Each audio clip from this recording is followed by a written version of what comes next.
Жок. Суроолорго жооп берип атасызбы? Ошол эки сиз айтып аткан дары, сиз аналогду айтып атасыз, мен оригинал дарысын айтып атам. СМА деген спинально-мышечная атрофия деп биз бир эле дары жөнүндө Мен башкача айтып аткан жокмун эч убакта. 2 миллион доллар дегенди угуп элдин башы катып калды, Кудай сактасын. Так жооп берди десе, бир жооп бере албайт. Бүгүн элде коомдо ызы чогулуп атат. Дарын алып келсе, ошол дарыны алгандан кийин айгабы? Саламатсыздарбы депутаттар. Карманбек Кучкорбаевич, сизге мына элдин эң көп азыр таң калыштырып аткан суроосуна жооп берип койса, так жана кыска кылып туруп, жакшы жеткиликтүү кылып туруп. Учурда коомчулуктун жардамы менен мына Хамза, Аслан, Байхан деген бөбөктөрүбүзгө акчалар чогултуп жатат. Элге рахмат бирок. Мына президентибиз, урматтуу президент Садыр Нуркожоевич баш болуп, мына активист жанагы жигиттер Аскар Авто Дубай деген жанагы Атакул Пайпай деген жигитибиз бар. Ошол жигиттер мына түп көтөрүлүп кыргыз. Мен өзүм да мына Нокатта кече жүрүп келдим. Айылдарда жүрөт, биздин өзүнүн айылда айыл башлар чогултуп жүрүптүр. Биз да үй бүлөбүз менен ата-энем, бир туугандарым колунан келген немесин коштушу жанагы коробкасына. Эми ошол жерде айылдагы элдерде кызыктуу суроо болуп атат да. Бул кандай оору?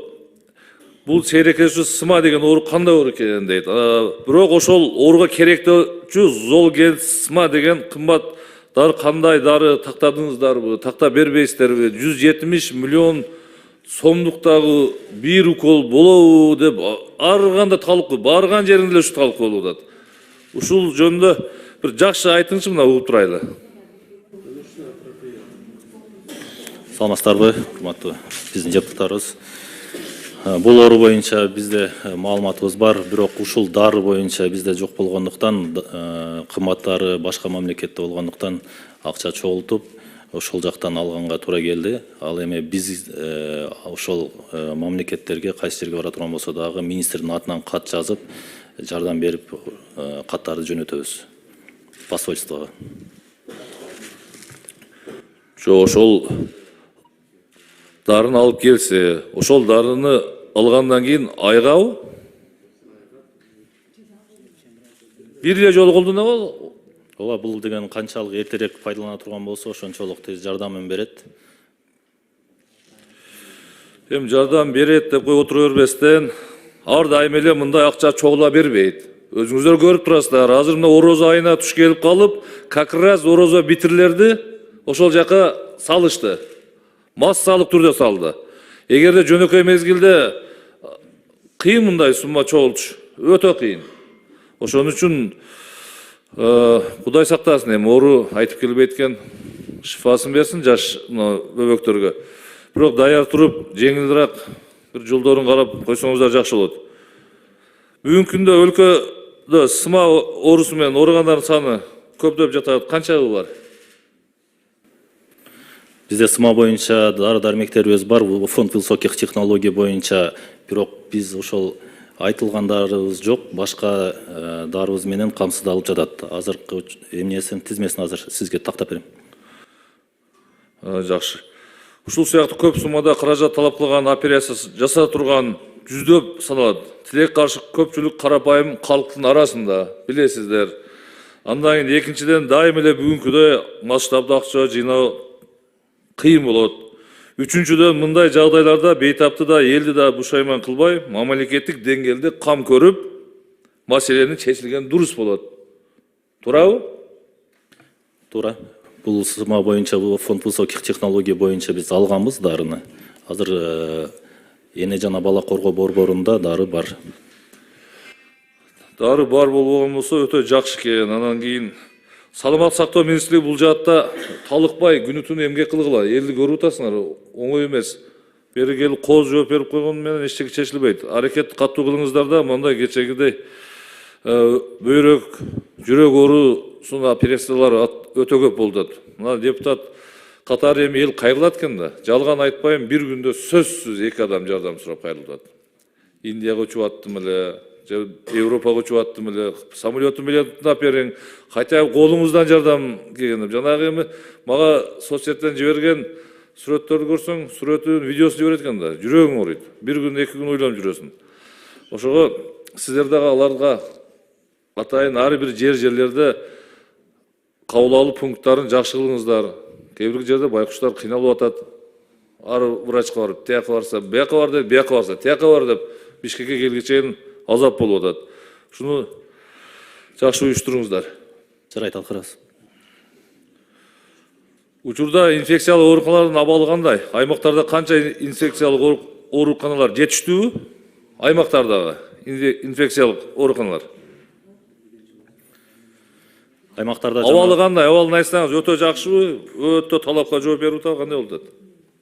азыркы учурда аймактарда жана борборубузда болгон ооруканаларыбыз айтылып кеткендей эле бул 30 жыл, 40 жыл мурун курулган ооруканаларыбыз.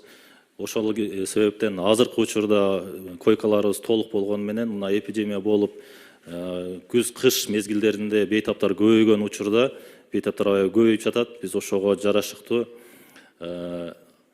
мисал үчүн мына борбордук жугуштуу оорулар ооруканасында жаңы имаратты Корея, Япония мамлекети менен жаңы имаратты курабыз деп жатканбыз. Ал планда быйыл буйруса ашат. Азыр биз комитетке киргизип жатабыз. Сиз киргизип жатабыз, кылып атабыз, аткарып атабыз деп келтесиңер да, бирок элдин эме үнүн уксаңыз вообще башкача да. Келип эле кыз азыр мисалы министр келсе, может так жакшы жооп берсе керек эле. Мына келбеди, өткөндө эле өзү айткан. Мен сиздер менен тыгыз иштешем, социалдык комитет менен. Ар бир дайым ушундай болот, убактыбызды алабыз дагы, азыр талаптагыдай бир дагы жооп алган жок. Мына сыма боюнча Золгенсма деген дары кандай, эмне болот десе, үстүрттөн эле жооп берип коет. Андагы мен деле жооп берип коем да. Карганбек Кускурбаевич. Сизге так маалымат айтып коелу, мейли биздин адистердин баары толук келди азыр 5 мүнөт. Анан жана сиз жооп бердиңиз го, билбесеңиз эмне үчүн жооп бердиңиз? Элдин суроосуна жооп берип атам мен, просто миңдеген эмес, миллиондогон адамдардын суроосуна. Буга кызыктуу болуп атат, элгечи таң калыштуу болуп атат, коркуп атат. Ушундай оору болуп калса кандай болот? 170 миллион деген бул айткан оңойбу? Билбейм мен. Мына элибизге рахмат, кыргыз эли ушундайда түп көтөрүлүп жабышып, эми бул деген 1-2 баланын гана тагдырына чечилип калат. Калганычы келечекте, Кудай сактасын. Наргиз айым, сиз жооп берсеңиз, Кыргыз фармациясынын директорунун орун басары. Бардыгында жооп бергенде карап атабыз, талапка жооп берип атат, аракет кылып атабыз деген менен не болот эми ушу менен? Уруксат берсеңиздер ушу. Каршылап жооп бербейсизби? Боло турган болот, болбогон болбойт, жогун жок деп. Коздой бересиңер бардык нерсени. Саламатсыздарбы, урматтуу депутаттар, ушул вопроско, суроого жооп берип кетейин. Сиз айтып аткан жана спинально-мышечная атрофия деп, оорусу, сыма деп, былтыр фонд высоких технологийдан 100 миллион бөлүнүп берилген. Биз каралган каражатка 240 флакон деп алып келип бергенбиз. Ал 8 балага жеткен болчу. Риздиплам деген дары каражаты, торговый названиясы Евризди деп. Жылдын аягында ошо сэкономленный акча каражаты деп дагы 100 миллион бөлүнүп берилди, дополнительный каражат. Ага дагы 240 флакон азыр 8 балага алып келип берип, түшүрүп, Энсомитке тапшырып берип атабыз. Ошондо былтыркы 24-жылдын ичинен 480 флакон Риздиплам дарысы алып келип толук берилди, 200 миллион каражатына. Сыма оорусунабы? Сыма оорусуна. Золгенсма деген. Жок, Риздиплам деген дары каражаты. Евризди. Заменитель эмес, бул оригинал. Запатентованный, оригинальный ушул эле дары каражаты кетет дүйнө жүзү боюнча. Бул оригинал. Анан азыр мына биздик жанагы бөбөктөр кайсы жакка барганда азыр? Кайсы мамлекетке барып ушул дарыны? Муну биздин өзүбүздүн эле Энсомиттен барып алып, дарыланып келатышат. Риздиплам деген дарысы запатентованный, оригиналдуу дары. Швейцариядан чыгат. Сыма деп ошо. Сиз башка эле Жок. Жооп берип атасызбы? Ошол эки сиз айтып аткан дары, сиз аналогду айтып атасыз, мен оригинал дарысын айтып атам. Сыма деген спинально-мышечная атрофия деп биз бир эле дары жөнүндө. Мен башкача айтып аткан жокмун эч убакта. Сиз түштөн кийин келип алып, башта айландыра бербесеңиз өзүңүздүн туура көрүп. Наргиз айым, ошол дары берип атпайм суроону. Карганбек Кочкорбаевичке.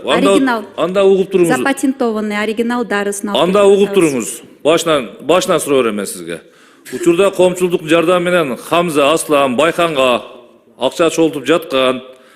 Бул сейрек кездешчү сыма деген оору кандай оору экен деп. ошол ооруга керектелчү золгесма деген кымбат дары кандай дарыны тактадыңыздарбы дейм. Ушул дары менен айыгып кетишине кепилдик бересиңерби десем, сиз баягы 480 флакон алып келдим, анан муну алып келдим, 100 миллион бөлүндү. 100 миллиону кайсыга бөлүндү? Сом менен айтып атасызбы, доллар менен айтып коюң. Бул жерде 2 миллион доллар жөнүндө сөз болуп атат. Bir дары 2 миллион доллар болуп атат. Так жооп бериң ама. Bir флакону Кимиңер жооп бересиңер? Наргиз айым, сиз айткан азыркы дары дармек. ушунду үйрөнүп калган. Смага берилген биздин Айландырып жооп берип туруп, Ошол- кушуп туруп элдин башына айландырып туруп кетип каласыңар. Анан элде башталат. Арзан эле турбайбы, дары ушул жерде бар турбайбы, даяр экен деген сөз чыгат. Сиз мага так жооп бериң. Мына Хамза Аслан Байканга керектелүүчү болуп аткан СМА деген ооруга Золгесма деген кымбат дары боюнча айттым мен сизге. Так жооп берсеңер. Туура суроо берип атасыз. Ошо СМА дегенге эми туура болуп калды. дүйнө жүзү боюнча эки эле ошо дары колдонулат. Сиз айткан дары, анан Риздиплам деген дары мындай доказательный медицинада экөө колдонулат. Анан жанакы да бул дары каражаты өзүнүн эффективнүүсүн көрсөткөн эмес, Риздиплам көрсөткөн, запатентованный оригиналный дары деп Швейцариядан чыккан. Ошо дары каражатын Кыргыз фармация аркылуу 24-жылы 200 миллион сом каралып, ошо дары каражаты алынып келип берилди. Бүгүнкү күндө Энсомитке берилдик. Риздиплам. Сиз вообще эле башка жакка кетип калдыңыз, жооп бере алган жоксуз. Мына биздин коллективдагы канаттандыңарбы суроого? Урматтуу депутаттар. Депутаттар канаттанбагандан кийин карапайым эл аякта угуп отурган баш түшүнгөн жок азыр. Башка дагы эле айландырып эле башка суроону жооп берип атасыз. Кыргызстан боюнча азыр канча ушу СМА менен ооруп аткан Канат Темирбекович. айтып бериңизчи. Бири да даяр эмес, жооп бере албайт. Көрдүңүздөрбү? Мына көрүп турасыздар. Канат Темирбекович жооп берем дегендей кылып атат, угуп көрөлүк, Ар бирин бирден угуп отура беребиз. Эми убакытты албай, билгени жооп бербейби бу жердечи? Бу жерде толтура депутат отурат азыр. Суроолорун таптайыр кылып алып отурат мына. Совет Түркүстанбекович, Канат мырза, сиз жооп бериңиз. Так жооп бергиле. Кимиңер так жооп бересиңер? Наргиз айым, себеби силер ушул дары боюнча бизде 30 канча бала азыр ооруктап атат? 28 бала. 28 бала. Мына силер эмне себептен ушул маселе болуп көтөрүлдү? 8 балага эле силер бир бул дарыларды алып бердиңиз, кайра да алып бердиңер, кайра да 16 плюс да балага. 8 балага. А калган балдар эмне болду? Жетпей калды. Ошондуктан бул балдар аргысыз ушундай реклама менен чогултатат бул акчанычы. Себеби деген башка балдар деле да калып калды да. Силер ошолорду так аныктабай, ошондуктан силер ушул дарыларды толук алып берген жоксуңар. Эгерде алып бергенгерде ушундай маселе болмок эмес да. Жок, бул жооп бере албайт ба? Айландырып эле мынтип жөн эле элементарный суроо жооп бере албайт. Каяктан алып балдар азыр барабы ошо мамлекетке барып сайдырып келеби, же ушул жерден эле дарыны алып келип алып саябы десем, айландырып атат. Кыргызстандан Энсомиттен алып атышат бул дары каражатты. Мына жыйналып аткан акчага ушул жерден алышабы? Ооба, биздин Мына эл жыйнаган акчага, эл жыйнаган. Өкмөт бизден бюджет бөлүнүп Мен сизге дагы үчүнчү жолу суроо беремби кайра? Мен сизге кыргызча суроо берип атам. Учурда коомчулукта жардам менен Хамза Аслан Байканга акча чогултулуп жатат. Ушул чогултулган акча боюнча балдар дарыны кайсы жерден алып туруп, уколду кайсы жерден алат деп атам. Тиги чет өлкөгө барабы, же уколду алып келип берде саябы деп эмне эле айландырып атасыз кайра-кайра? Урматтуу депутаттар, мен жооп берсем болотпу, уруксатпы ушул суроого? Мен Жооп бериңиз. Нышанбаев Мирбек, дары каттоо бөлүмүнүн башчысымын департаментте. Относительно лекарственного препарата Золгенсма хочу сказать, что этот лекарственный препарат стоит в настоящий момент достаточно дорого, да, около 2 миллионов долларов, да, цена этого препарата. Вот. Этот препарат в настоящее время, по моей информации, да, по Кыргызстану получил только один ребенок.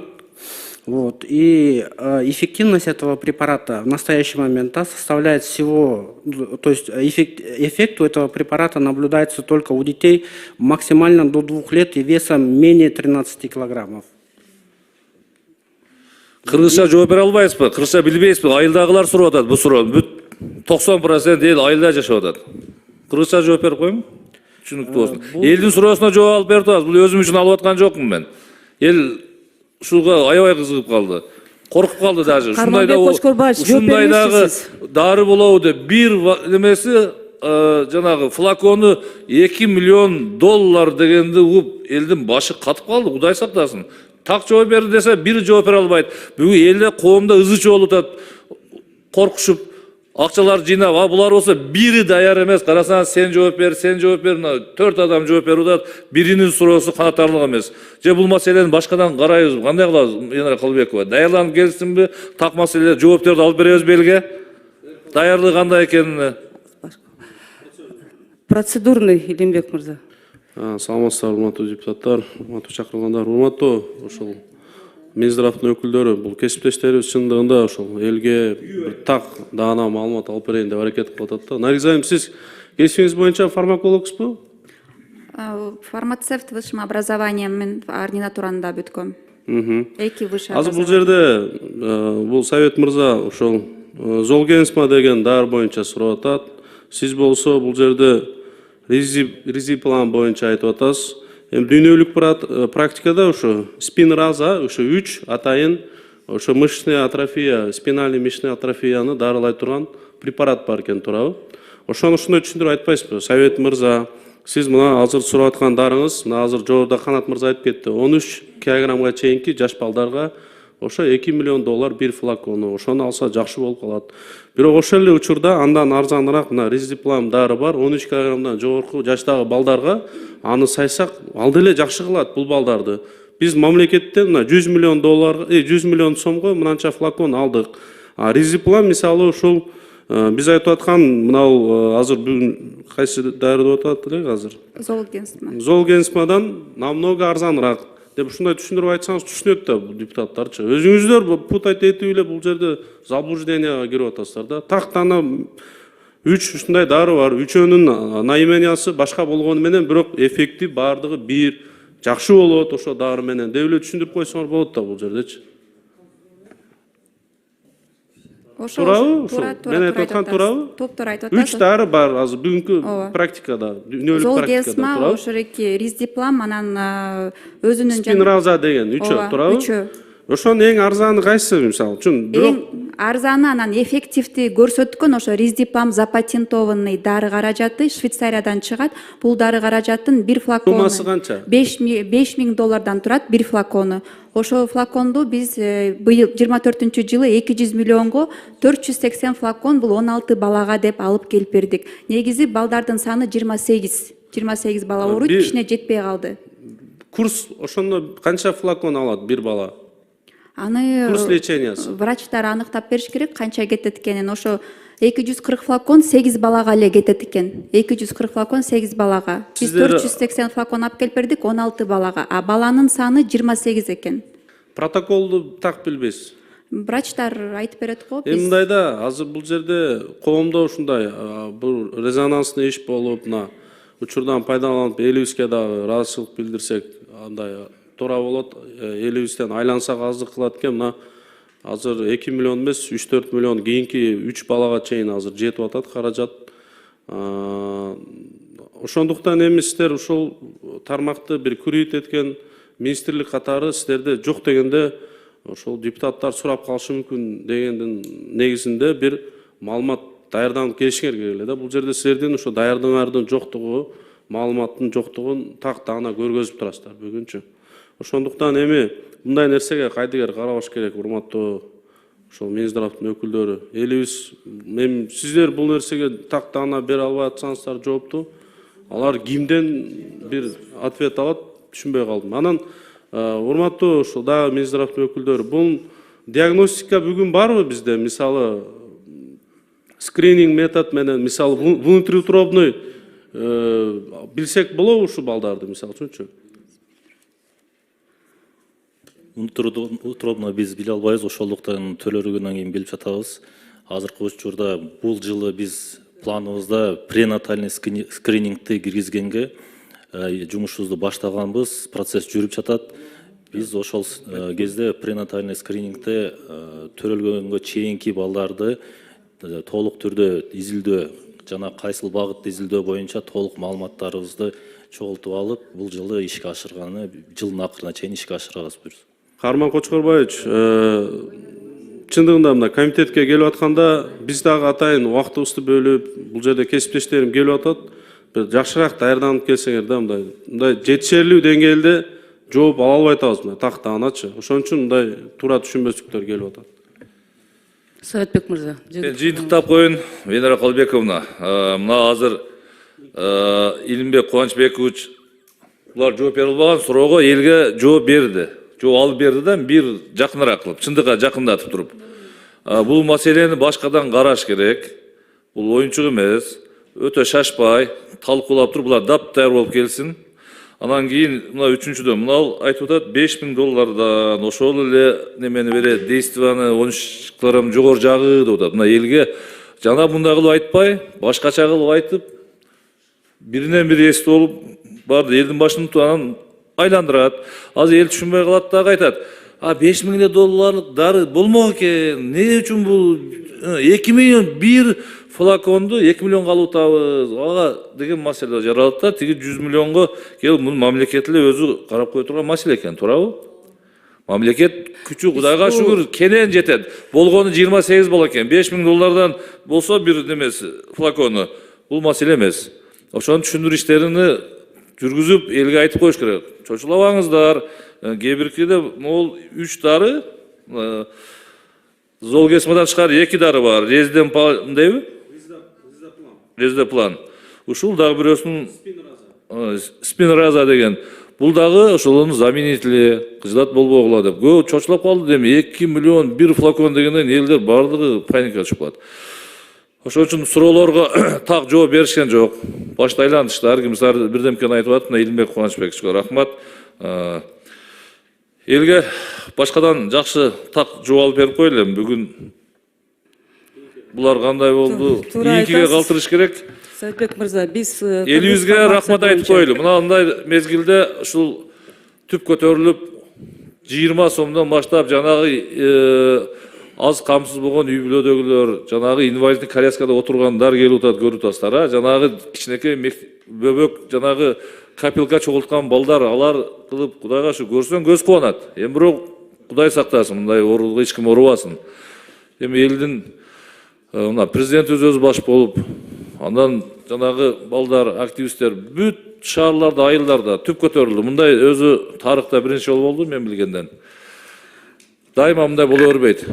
Ошон үчүн бул Калбековна өзүңүз карап, башкадан ушул сымак боюнча, дарылар боюнча карап чыгып, башкадан так маалымат алып бериш керек, элге жеткириш керек, башкадан өткөрөбүз.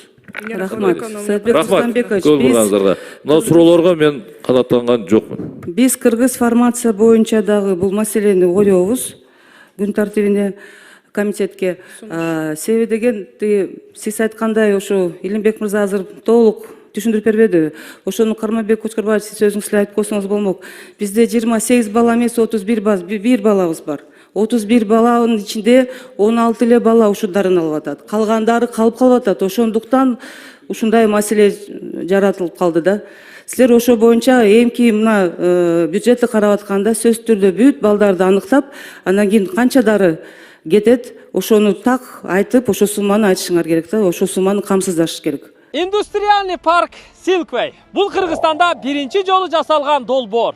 Бишкек шаарында 70 гектар жер аянтына курулган индустриальный парк Silkway соода борборунун биринчи корпусу 2 кабаттан турат, 40 000 чарчы метр, жалпы 800 бутик болсо, анын 90% сатылган. 10%га жакыны бар. Алып жетишип калсаңыздар болот, уже ачылган, иштеп жатат. Ал эми экинчи корпусу жанына аркасына 44 000 чарчы метр курулуп жатат. 500дөй бутик бар, аны дагы $1500 квадраты сатылып жатат. Алып жетишип калсаңыздар болот.